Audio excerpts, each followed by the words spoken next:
Mitten in Regensburg im Seiboth-Haus wohnt er. Und wer sich bei ihm meldet, der verlässt das Digitalzeitalter.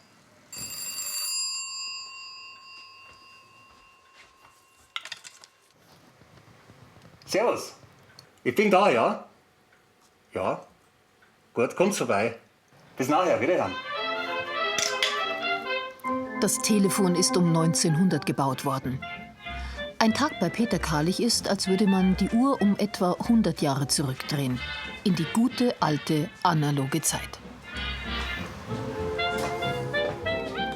Der Kühlschrank ist ein Vorkriegsmodell, funktioniert aber ganz famos, wie alles, was hier zum täglichen Leben gehört. Es ist eine Wohnung, in der sich unsere Urgroßeltern immer noch sehr gut zurechtfinden könnten.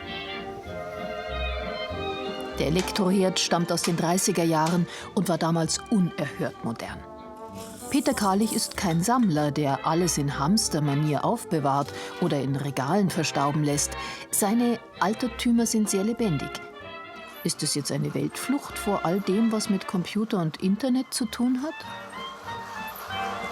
Peter, das muss alles alt sein bei dir, oder? Naja, alles nicht.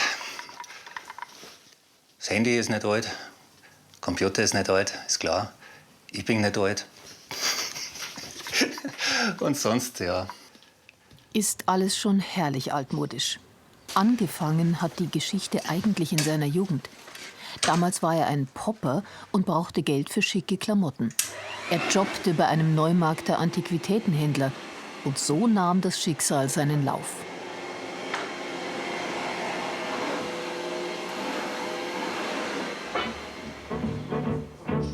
Das Schlafzimmer ist von den Großeltern und alles andere von unzähligen Flohmarktbesuchen und aus dem Internet. Auf Facebook hat Peter Karlich eine Community, aber es gibt auch noch ganz andere Connections und die muten wieder wunderbar analog an. Wer schreibt denn heutzutage noch ein Telex mit dem Fernschreiber? Ich schreibe die Dresdner. In Dresden im Fernmeldemuseum. Das sind Spätzlen von mir und die haben auch so ein Ding da stehen und da sind wir miteinander verbunden. Ja. Wie viele Leute sind denn da überhaupt vernetzt in Deutschland? Also ich glaube, letzter Stand war 210. Insgesamt in Australien gibt es 2, in Japan gibt es welche. Machen viele Leute mit, das ist ganz nett. Aber der Beschiss steckt ja woanders. Der Betrug auf Hochdeutsch, der steckt da herinnen. In diesen Platinen, da haben sie ein paar Leute hingesetzt, dann haben sie wirklich viel Arbeit gemacht, haben eine Elektronik entworfen, die den Fernschreiber ins Internet einspeist und uns miteinander verbinden lässt. Das Fernsehprogramm kommt zugegeben auch aus dem Internet. Und der Fernseher, ein englisches Modell, funktioniert wie ein Monitor. Schön. Ja, so. Und der Fernseher ist aus Bakelit, oder? Ja. Schön. Ganz ein früher Kunststoff, aber schöner. Von wann ist der? 1951. Passend zum Don Camillo, ja. Wenn all diese Dinge ihre Geschichte erzählen könnten, was sie erlebt und was sie überstanden haben, Kriege und Krisen.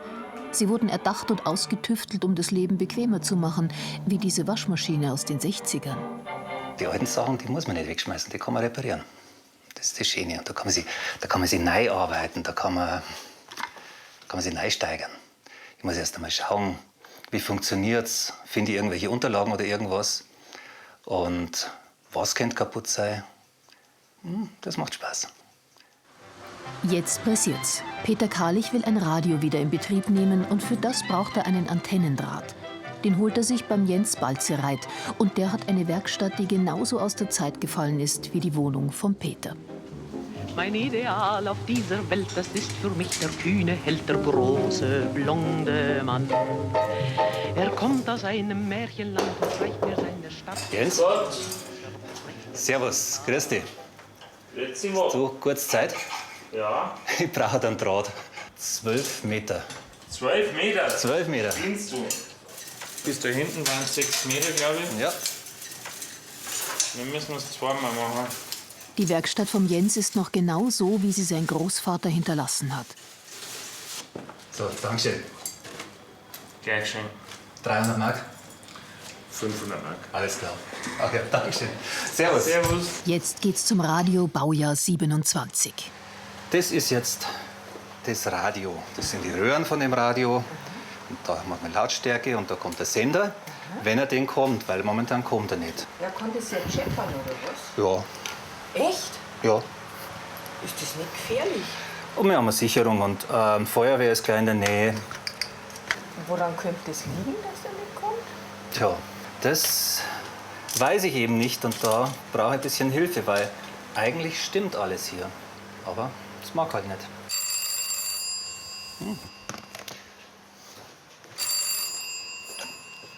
Karlich, hallo? Konrad, könntest du mir da einen Gefallen tun? Ich habe Probleme mit meinem Radio. Kannst du mal vorbeischauen? Ja? Gut. Kriegst du einen Kaffee? Bis dann. Servus. Konrad Harfolg ist ein nachgerade genialer Elektriker. Er hat seinerzeit für Siemens die ersten Elektronikteile für Autos entwickelt. Und bei was für Stufen haben wir jetzt da? Das ist quasi die Detektorstufen. Detektorstufe schon. Also wir das sind die kommen 4. auf Verstärkerstufen gar nicht rein. Nein. Ich schalte mal aus, weil 250 Volt sind doch ein wenig viel. Ja, das Für mich zumindest. Ja, Alfred, da kriegt man da jetzt eins drauf oder was? Nein. ja, aber wir hingelangt schon. Aber mich kennt der Strom. Jetzt haben wir es. Ganz schön belastet.